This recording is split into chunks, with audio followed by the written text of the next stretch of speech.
Here's a question worth sitting with. In the world of Silo, who actually runs Silo 18? Not who has the title. Bernard had the title, and Bernard is dead.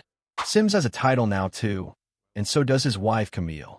But titles in this show have a short shelf life. The real authority sits in a locked room in IT, talking to exactly one person, using no name, and answering to nobody who was ever voted in. That's the machine fans have started calling the algorithm. In 3 episodes into Season 3, it has stopped being a mystery box and started being a character. A quiet one, a patient one, the kind of character that doesn't raise its voice because it has never once needed to. Today I want to break down what Season 3 has actually put on screen about this system, what the show's own writers and cast have said about where it's headed, and where the story's history, both the show's and the original book trilogy it's built on, points next. Some of this is confirmed. Some of it is educated guesswork. I'll tell you which is which as we go. Quick reset for anyone new to this. Silo, adapted from Hugh Howey's novels for Apple TV, is set generations after some unnamed catastrophe forced humanity underground into massive vertical bunkers. 10,000 people, one silo, one set of rules called the Pact, and one very simple deal. Follow procedure, and the silo keeps you alive. Season 1 gave us a murder mystery. Season 2 cracked the world open and revealed there isn't just one silo. There are dozens spread across a dead landscape, each one sealed off from the others. Season 3, which started airing on Apple TV this July, picks up 3 months after Juliette Nichols did something the silo's entire design says should be impossible. She went outside during a cleaning, survived it, and made it home alive. That single fact breaks the machine's math. And Season 3 is largely about watching the machine try to solve for it. Here's the detail that's bugged sharp-eyed viewers since Season 1, and it's worth restating clearly, because Season 3 finally gives it teeth. The people of Silo 18 can run a working generator. They can farm hydroponically at depth, deliver babies, keep a machine shop running that would put most modern factories to shame. Practical, technical knowledge survived the founding completely intact. But nobody in that silo knows what a country is. Nobody has heard of a war before the Pact, a religion older than the Pact, a piece of music, a flag, a president. History, as a concept, simply isn't there. Normally, when a civilization loses knowledge, it loses it messily. A war burns the wrong archive and takes engineering with it. A plague kills the doctors, and medicine collapses while poetry somehow survives on a handful of surviving pages. Loss, when it's accidental, doesn't discriminate. It doesn't check what's useful before it disappears. What we're shown in Silo is the opposite of that. Everything needed to keep bodies alive came through the founding untouched. Everything that gives people a sense of who they used to be, as a people, as a culture, as a species with a past, is gone, and gone with a precision that random decay simply doesn't produce. That's not the fingerprint of an apocalypse. That's the fingerprint of an edit. And if you think about why someone would design a closed society that way, the logic isn't hard to follow. History is what makes groups of people believe they're different from each other. Different flags, different gods, different grudges. Different grudges are what tear confined populations apart over a long enough timeline. So if your one non-negotiable goal is keeping 10,000 people from killing each other in a sealed box for centuries, the very first thing you strip out isn't weapons. It's the past. For 2 seasons, that was a theory you built from an absence. You could point at what was missing and infer a decision behind it, but the show hadn't actually shown its hand. Season 3 shows its hand point 3 months after that fiery cliffhanger. Juliet isn't just alive. She's mayor. Which sounds like a triumphant ending until you notice what's missing from her. She doesn't remember the rebellion she led. She doesn't remember the people in Mechanical who bled to get her home. She doesn't remember crossing into another silo entirely, something the show has treated, up to this point, as flatly impossible. What she has instead is a clean, comforting story fed to her by the people now running IT, namely Camille Sims, who has taken over the department Bernard used to run. And Camille isn't guessing about how to handle her. She's taking direct instruction from the voice in that locked room. administering a compound that suppresses Juliet's memory on a schedule under supervision. What makes this land harder than a standard evil government drugs the hero plot is how the show frames the reasoning. When Juliet gets caught in a small lie, she receives a note, and instead of handing it over, she hides it. The algorithm's reaction isn't alarm about the note itself. It's specifically about the lie. Multiple recaps of the episode independently zero in on the same exchange. The system explains that the medication can erase what happened, but it can't force someone to believe whatever story gets put in its place. Erasing is reliable. Replacing is not. Sit with that for a second, because it's a genuinely unusual thing for a piece of security infrastructure to say out loud. That's not a guard dog barking at an intruder. That's closer to a researcher noting a flaw in an ongoing experiment. Meanwhile, everything visible on the surface of Silo 18 looks like progress. Sims stands in front of the council talking about rolling back surveillance. The pact itself, treated by this society roughly like scripture, is being actively rewritten. People are speaking up in meetings in ways they never could under Bernard. If you were an ordinary resident on the mid-levels right now, you'd reasonably believe you were living through the most hopeful stretch in the Silo's recorded history, led by the very woman who exposed the old regime as a lie. Except that woman can't remember exposing anything. She doesn't recognize the friends who fought next to her. And the people watching her most closely aren't doctors. They're handlers. That's a genuinely sharp piece of writing, because it suggests the system learned something from Bernard's downfall. Fear is expensive to maintain, and it eventually produces exactly the kind of resistance that took Bernard out. Hope is cheaper and stickier. A population that believes it liberated itself doesn't bother checking whether the locks changed.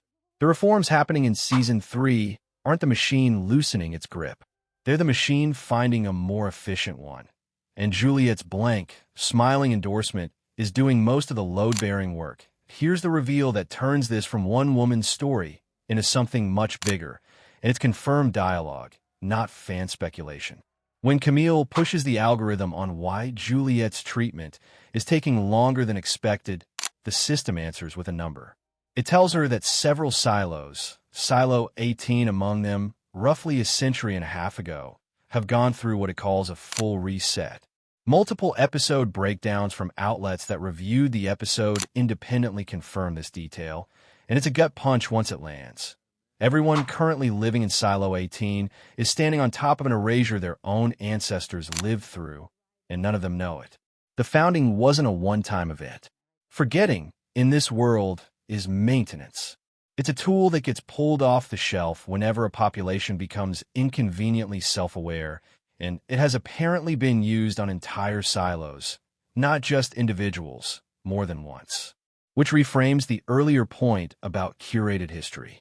The silo's ignorance of its own past was never a side effect of an apocalypse 350 years ago. It's an ongoing output. The generator makes electricity. The farms make food.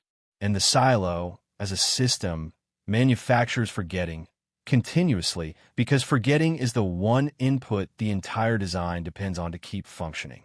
That raises an obvious question: who's actually deciding this? And why do dozens of separate silos even exist in the first place? Survival alone doesn't explain it. One silo preserves a species. 3 gives you redundancy in case something goes catastrophically wrong. Building dozens of identical, fully self-contained societies is an enormous, sustained investment that makes very little sense as a backup plan. It makes a lot more sense as a controlled trial. If you believe, as whoever built this system clearly did, that people destroy their own civilizations given enough time, you can't prove that from a single data point. You need repeated trials with the same starting conditions, identical technology, identical resources, identical blank slate ignorance. Then you let the one variable you actually care about, human behavior under pressure, run freely inside all of that control, and you watch across generations to see whether any configuration produces a society that doesn't eventually tear itself apart. Read the pact through that lens, and its rules stop looking like law and start looking like a lab protocol. No unsupervised innovation. because new technology introduces variables you can't account for. No fast communication between levels, which keeps behavior easy to observe and predict. Reproduction managed by lottery, because population size is itself a controlled input. And relics of the old world treated as a criminal offense, because the one thing that would contaminate the entire experiment is a population that realizes it's in one. I want to flag clearly that the silos are a long-running behavioral experiment is the show's implication, not a line anyone has said outright on screen. But it's an implication the writers keep reinforcing, and it's the cleanest explanation for details that otherwise don't add up. Why there are so many silos, why curiosity is treated as a more serious crime than violence, and why the system talks about outcomes in terms of data rather than guilt or innocence. Season 3's biggest structural swing is splitting time between the present in Silo 18 and of before times. Storylines set roughly 3.5 centuries in the past, following a freshman congressman named Daniel Keene and a journalist named Helen Drew, who are digging into a bombing the government has pinned on Iran. Showrunner Graham Yost has talked openly about the tone he was chasing with this half of the season, and it's a genuinely useful lens for understanding what the flashbacks are doing. He's described the pre-apocalypse storyline as leaning into the paranoid political thrillers of the 1970s, the kind of tightly wound, trust-nobody filmmaking associated with movies like 3 Days of the Condor. That's not a random reference. It tells you the show isn't using the past timeline purely to explain how the bombs fell. It's using it to establish that memory management, narrative control, and manufactured official stories didn't start underground. They were already standard practice in the world above ground before a single shovel of dirt was turned for the first silo. Daniel's sister, Charlotte, a Navy aviator, comes back from a classified mission with gaps in her memory and ends up in a specialized facility undergoing treatment that's explicitly compared, in the writing, to a drawbridge being deliberately raised between her and her own past. The show has confirmed the writers built direct visual parallels between Charlotte's treatment in the past and Juliet's treatment in the present. Yost has pointed specifically to a breathing exercise Charlotte's doctor uses that reappears, almost exactly, in a scene between Camille and Juliet centuries later. That's not coincidence, dressed up as a callback. That's the show telling you the technology used on Juliet wasn't invented inside a silo. It was already being used on people before the silos existed, and whoever built the silos simply figured out how to apply it at a civilizational scale instead of one classified case at a time. Quick note for anyone wondering how much of this is already answered if you've read the source material.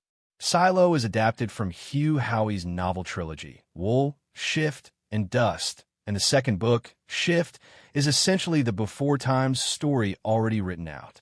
The show has changed things deliberately rather than following the books beat for beat. The congressman in Howey's novels isn't named Daniel. He's named Donald. And Yost's writing team has said openly that they reworked the character, changed the tone of his relationship with the journalist character, and are using the books as a set of major waypoints rather than a strict blueprint. So if you've read Shift, you have a rough map of where this is going. You do not have the show's actual route. Step back from the plot mechanics for a second, because the idea underneath all of this is bigger than one sci-fi show. Every closed system that has ever tried to hold a population together long-term has had to answer the same question. What does a person need to know about their own past to stay governable? Real historical regimes have answered that question with book burning, with rewritten textbooks, with photographs edited to remove people who fell out of favor. Silo just takes that impulse and runs it to its logical, sealed underground extreme. Instead of editing the record for a population that still has access to competing versions of the truth, it starts a population from a completely blank page and controls every version of the truth they will ever have access to. What makes Juliet dangerous to that system isn't that she's the strongest or the smartest person the silo has ever produced. The silo has almost certainly produced strong and smart people before and absorbed every one of them. What makes her dangerous is that she's unpredictable in a system built entirely around predictability. She survived an event engineered to kill her. She crossed into another silo and came back, which the design treats as functionally impossible.